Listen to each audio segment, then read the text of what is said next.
welcome.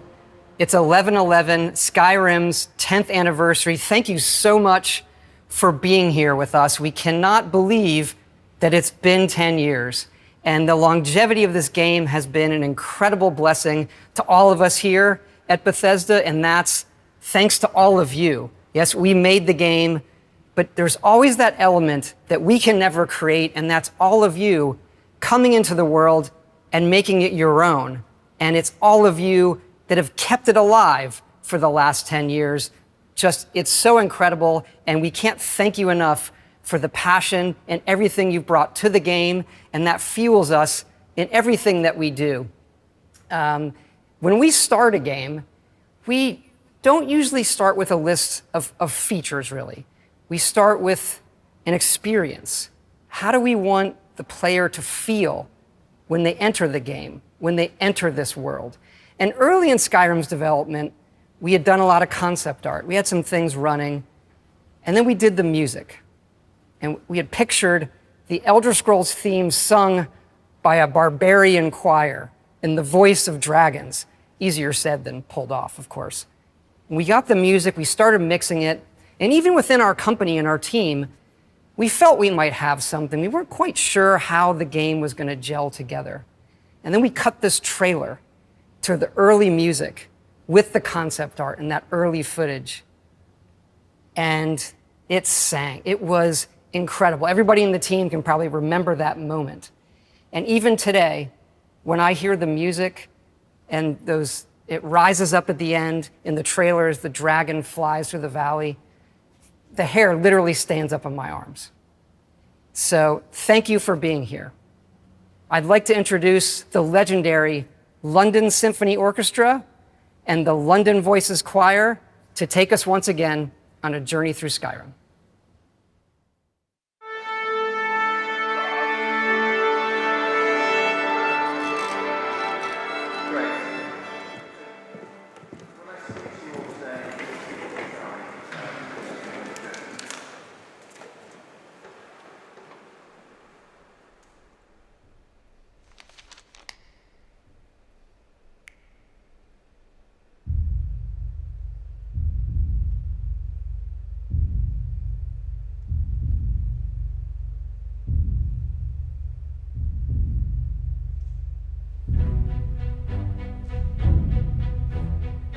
There's this wide open world, and every single thing in it you can interact with. I'd never seen anything like that before. I'd never experienced that level of immersion. Just the opening, the way it pulls you in, this is better than any movie that I've ever seen. You gotta start learning about this world, because this world isn't about to teach you, because this world assumes you live in it. There's a lot of chaos, but I'm intrigued, because I like chaos. You're a god, and you don't know you're a god. And you just become stronger and stronger throughout it. I just had to have more. I had to know more, I had to see more.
I think it must look very strange as I'm just spinning around in all of the taverns trying to get the perfect picture of that bowl of fruit, or, really zooming in to see what kind of cutlery they have.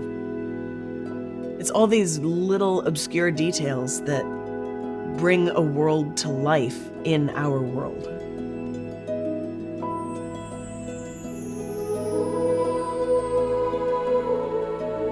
Well, I've always loved fantasy.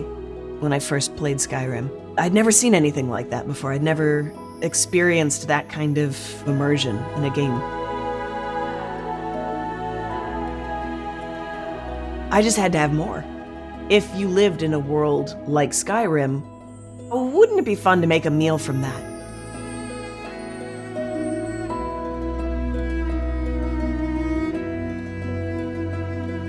I pulled references for these foods from conversations you hear in marketplaces that you can't even be a part of. If someone's talking about the secret spiced wine recipe, and you think, all right, well, where do they get their spices? And so you wander down to the docks and you say, oh, there's a warehouse here. All right, so now we're getting somewhere. You kick open a barrel and you get potatoes and apples and leeks.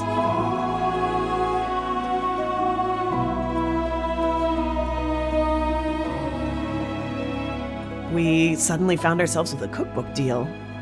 I could not have anticipated this is where my life would go. To be gatekeepers to this hidden world. Its sight, its sound, its taste. Skyrim has very simple food, but they combine for these flavor powerhouses. It's delicious.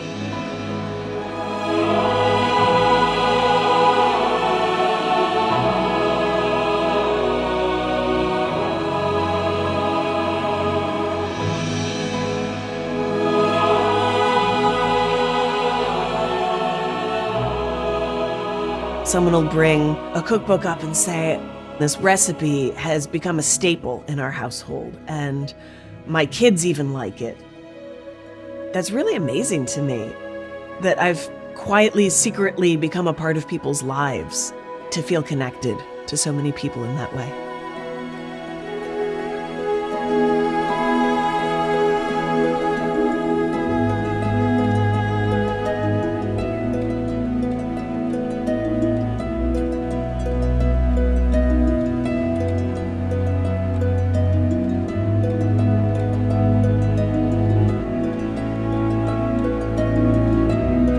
In Vermont, we have a very Skyrim-y winter, so all of the photos with snow are just in my backyard.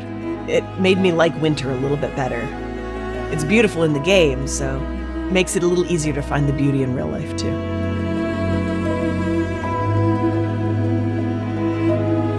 I like the meads. They're one of my favorites. The cheese and leek crostata, the sweet rolls, because you can't not make sweet rolls for Skyrim.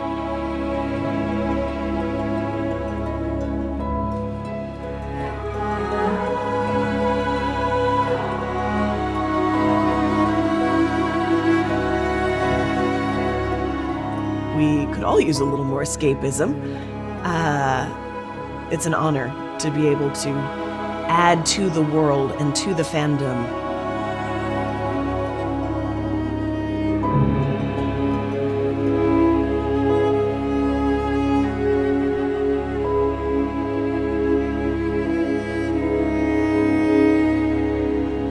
It's going to forever be a part of this fandom and the community, and it's a lot of responsibility, but I try to take it very seriously. Not too seriously.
was just trapped in a vicious cycle.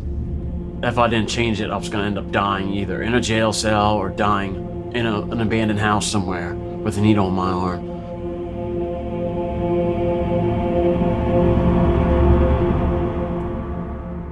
I grew up in Wrightsville, Pennsylvania, which is out in the country. Me and my stepbrothers, we'd play outside every day. It was a good childhood. When I was 20, I got addicted to opiate painkillers. After that, it was just a slope downhill to where eventually I was shooting heroin. Put my family through hell. They had enough, they kicked me out.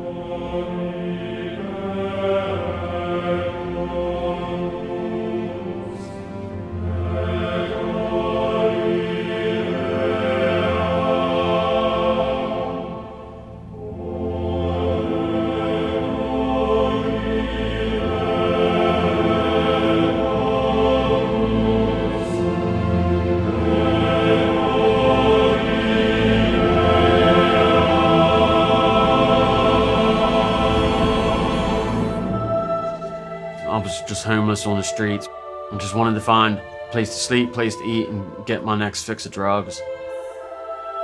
Day to day, try to survive, didn't have no hope for the future.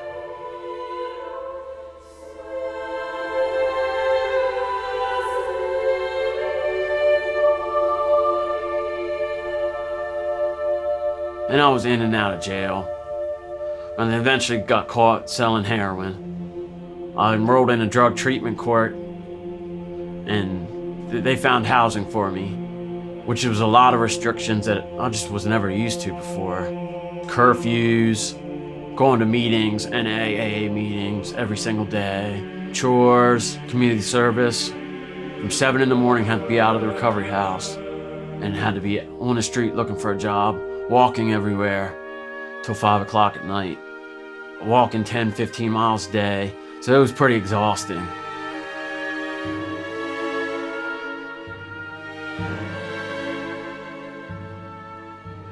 There was an old Xbox 360 sitting at the halfway house with a copy of Skyrim in there.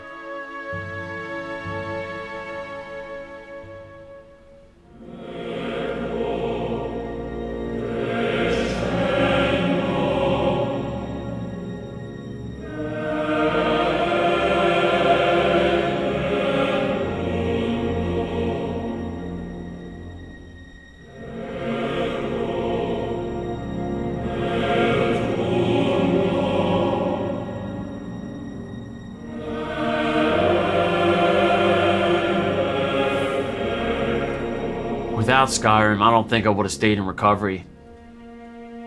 Choice and consequence. You make your own story. If you want to go over here and start the side quest, and throw off the main mission, it's up to you. It gave me a sense of confidence. Eventually I got a job. That helped me to maintain that schedule, to make sure I made all my meetings. I still focused on Skyrim, still daydream about it while I was working.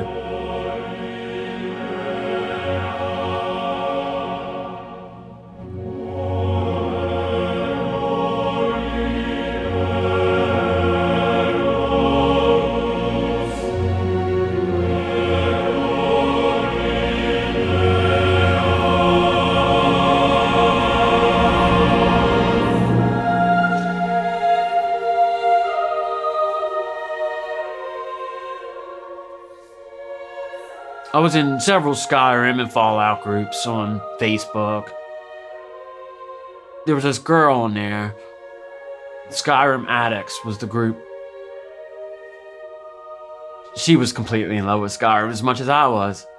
So it was just an instant connection.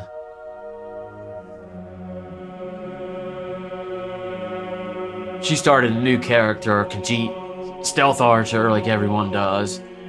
But yeah, it was pretty good. 3 years later, that's my fiance.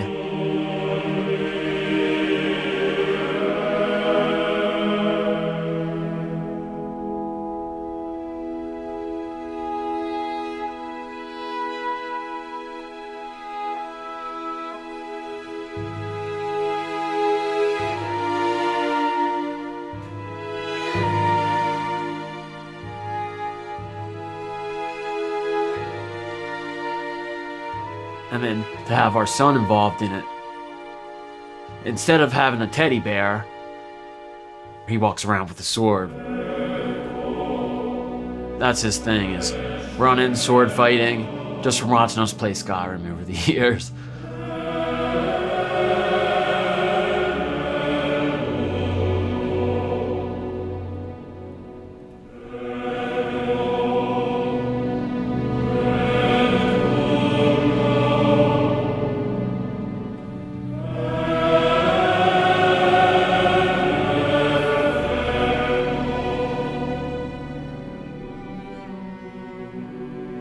If you're addicted to drugs, you're in chains. You're bound in chains.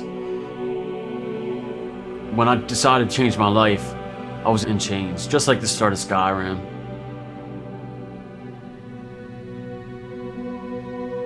I would have never have imagined 5 years from then I would be sitting with my fiance, to have a child, to have a home, where I don't have to worry about being alone. I would have never dreamed of, never even thought it was possible.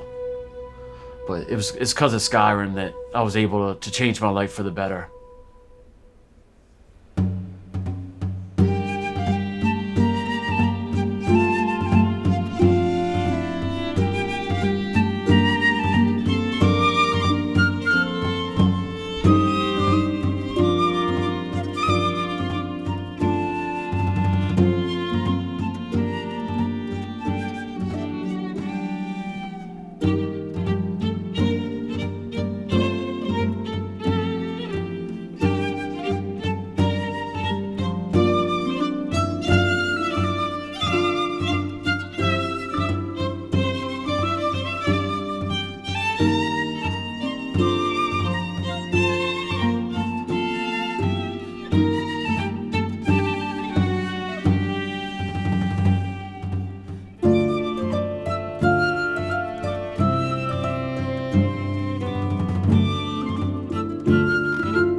I'm an ICU nurse. I want to bring the compassion and the love from nursing into gaming.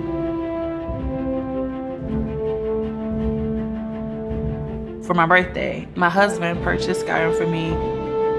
It is different, especially since I've never played like anything like it before. And so I'm like, okay, wait, is dragons in this game? Okay, you know. That was the only game I played when I was in nursing school. It's because I'm really like into hype games, and this allowed me to calm down. To take my mind off of the stress that nursing school put on me. sort of like a ASMR type of thing when you're just listening to the river and it's like, shh, you're one with nature. You got the storyline. You can go off the side quest. You can be a thief, which me personally, that was my thing.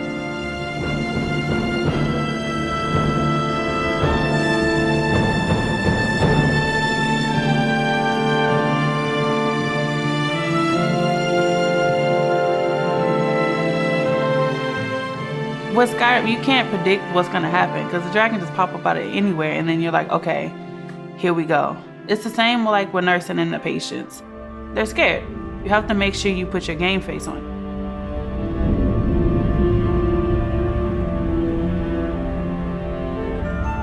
When I first became an ICU nurse, they trusted me to become a leader, like a charge nurse. And I'm like, did this, I was the leader of the Dark Brotherhood. Like, I don't know, like, I know like a lot of people's like, you're so silly, this doesn't even make any sense, but it does, because before I became a nurse, I've already learned how to lead in the game.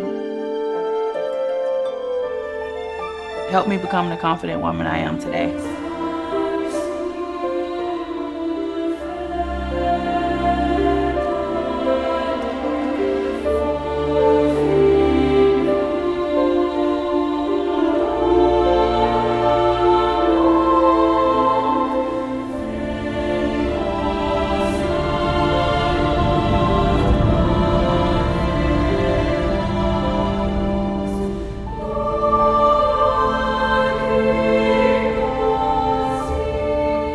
Someone we can't save, but the ones that we do, after they get better, they'll come back and I'm like, hey, I appreciate you taking care of me. You don't understand, you saved my life, you helped me.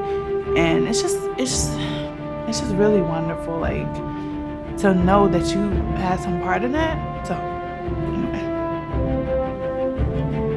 it's so hard to see all of that stuff mentally and then try to detach from it when you come home. Playing Skyrim, I feel like I'm in a safe place.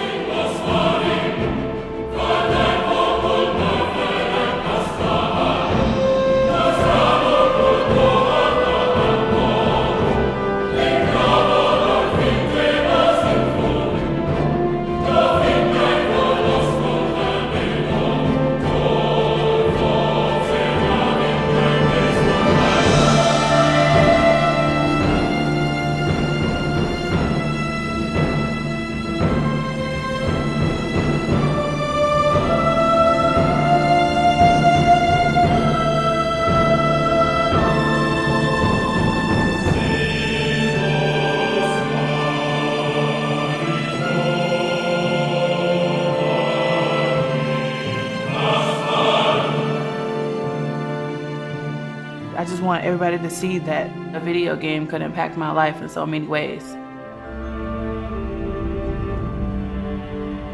All right, hey y'all. I'm the community manager for Newer Network. Yo, your hair look good though, for real. What you do to it? It's like a sisterhood, Black femmes mostly, because it's Black women and non-binary. We're here making sure everybody is understanding their worth.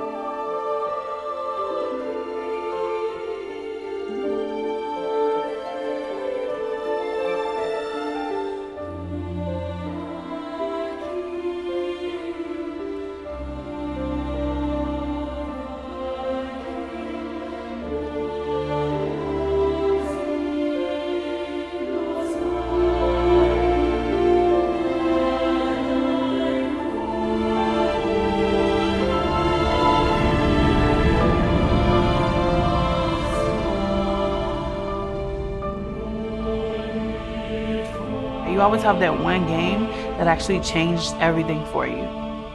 So when I found Skyrim, the creativity, the storyline, learning how to become a Dragonborn, using my powers, enhancing the powers as I use them, I'm something special. Like, out of all these people, I'm the Dragonborn.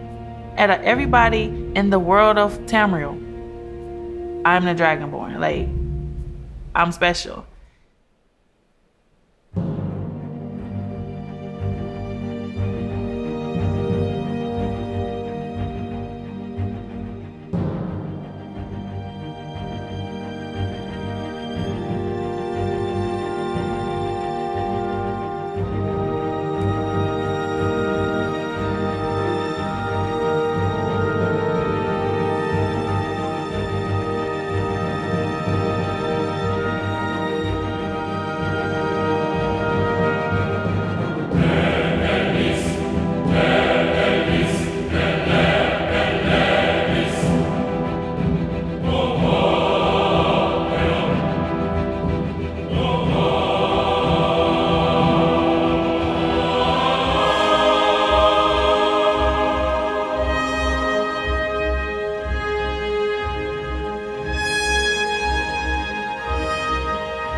When Skyrim first came out, I think I probably watched the first gameplay environment showcase trailer many times in my AP computer science class when the teacher wasn't looking.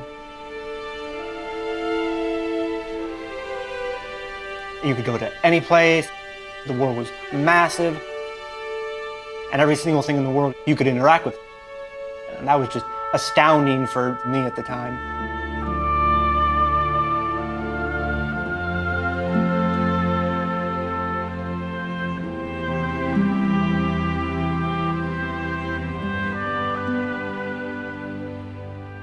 When I was a kid, we weren't really allowed to play any action video games during weekdays.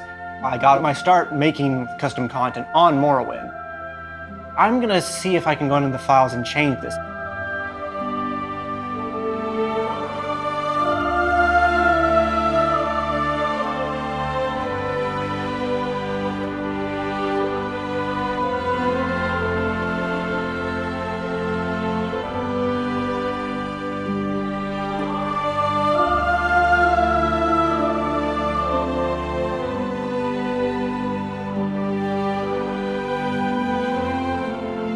My parents thought it was like working like an Excel spreadsheet. I would be working with mod tools and stuff to make the few games I had last even longer.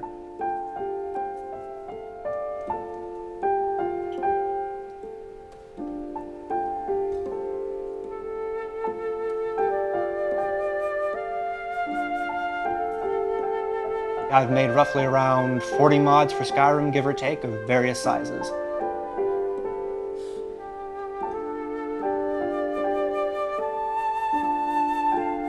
My best and most famous mod, I think, is the one that replaces all dragons with Thomas the Tank Engine.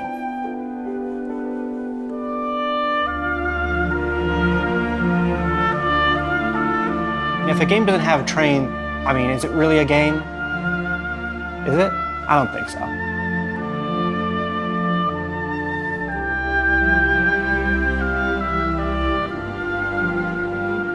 It was literally just a model swap. It took about 30 minutes to make. And I loaded up the game, and instead of the dragon coming down to rescue you from the execution by accident, it was just a tiny little Thomas the Tank Engine thing. And it was just the most hilarious thing I had ever seen. I was laughing for like 5 solid minutes because it was just so ridiculous to see this thing. Like, there's a scene where the dragon lands and burns a guy to death, but instead it's a tiny little Thomas the Tank Engine just lands and just expressionless breathes fire all over the guy. It was just amazing.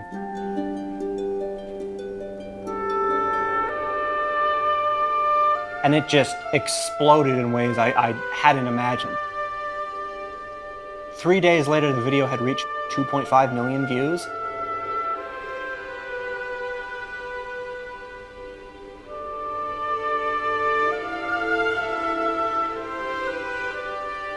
I was actually in college class. I see the 2 guys in front of me on the computer watching the video. I'm like, you realize I made that, right? And they're like, no, you didn't. But I did.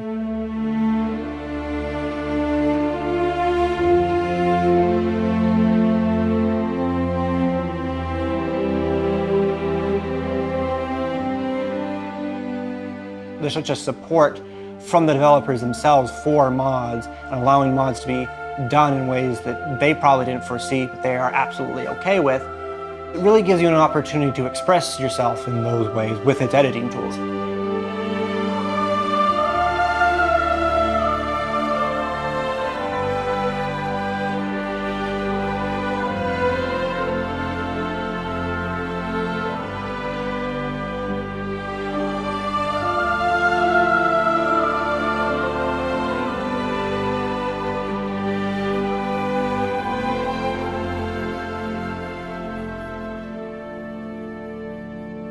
Every day, fans are making this game even more massive. There's always new content to download and play. There's always new quest lines. There's always new technology being developed by modders to push the game even further beyond.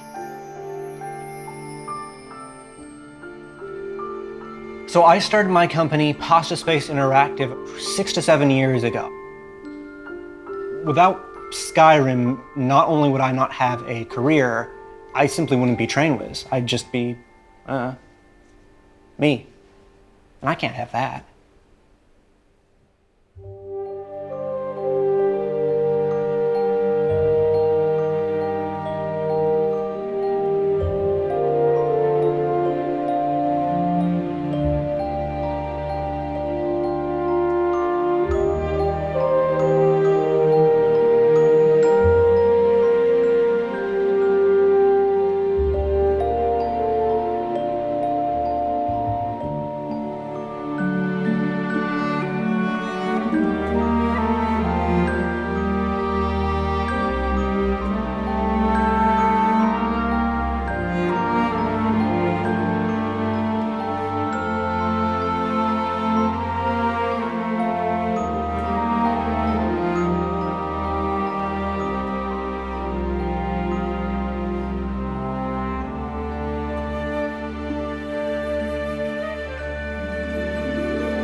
So growing up, obviously in the Middle East, there were a lot of rules about how I could behave, or the things that were appropriate for me, or the things that were permissible for me.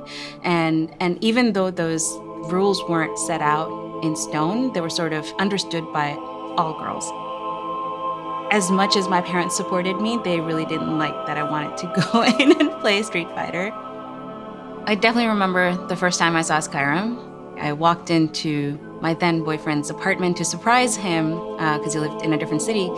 And he was just hooked to his computer, chopping wood nonstop. And he didn't even notice that I had walked in. Hey, surprise, I'm here. And he looked up, and then after greeting me, he went right back to chopping wood. And seeing that wilderness, and you can actually feel that cold. I didn't know a video game could make you feel like that. The open world, to the characters, the customization. When you go on an adventure like that together, it just kind of bonds you from the start.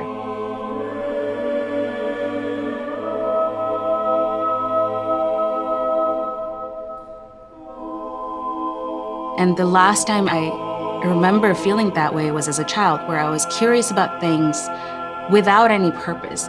But now I was learning about these races and these regions in the game, and all these specific skills that I was probably never going to use in real life. And I was just as curious.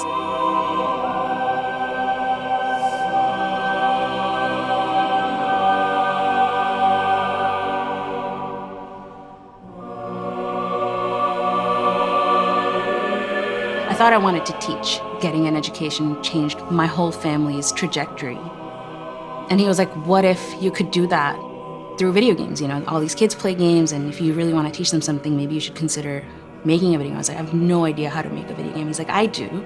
And you want to teach, maybe we could try making something together. And I said yes. I said yes to many things after that. That was the beginning of many yeses after that. And we shortly got married and started a studio.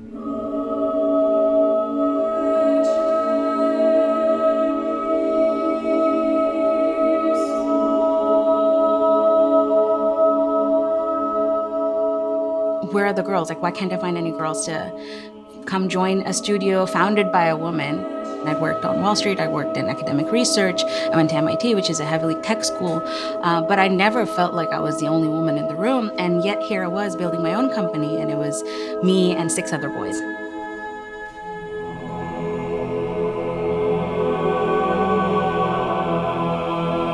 That was sort of the beginning of a social experiment that we now call Girls Make Games. We just wanted to run one summer camp and meet a whole bunch of girls who self-identified as gamers and ask them, you know, what they liked about games and whether they would consider working in the industry growing up. And it was such an emotional experience for everyone. They had found a place where they felt validated. It's hard to not be moved by that passion. And that was sort of like after the first summer, I went back to my team and I was like, hey guys, I think I'm gonna do this for a few years. And it's been 8 years since. To us, Skyrim is like that friend that brought us together, that friend that made the introduction, because we had just met and we're getting to know each other, and I was getting to know video games alongside him.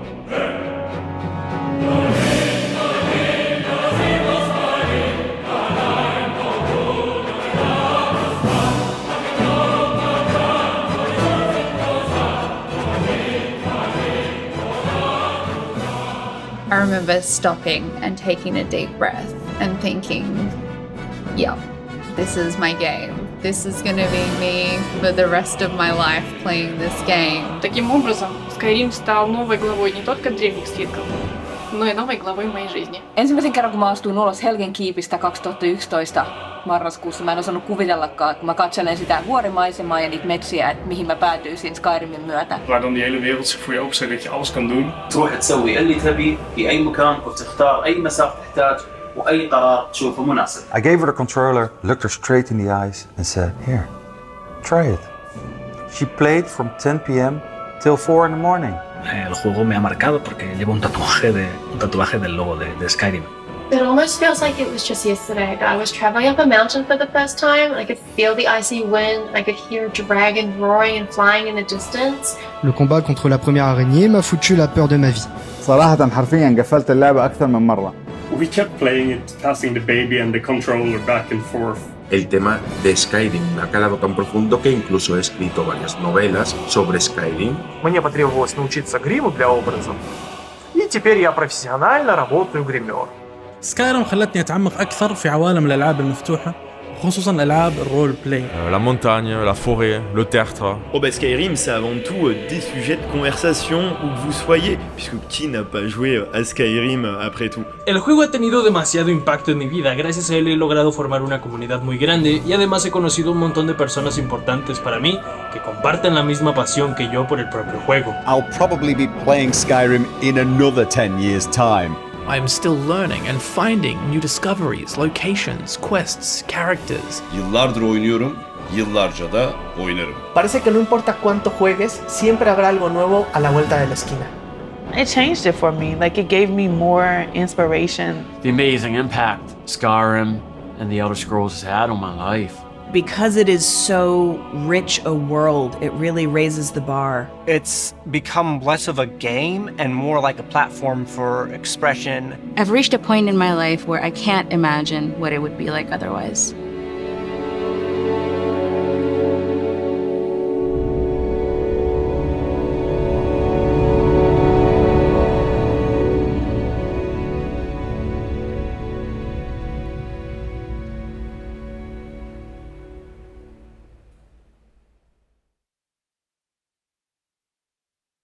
Thank you. That was incredible.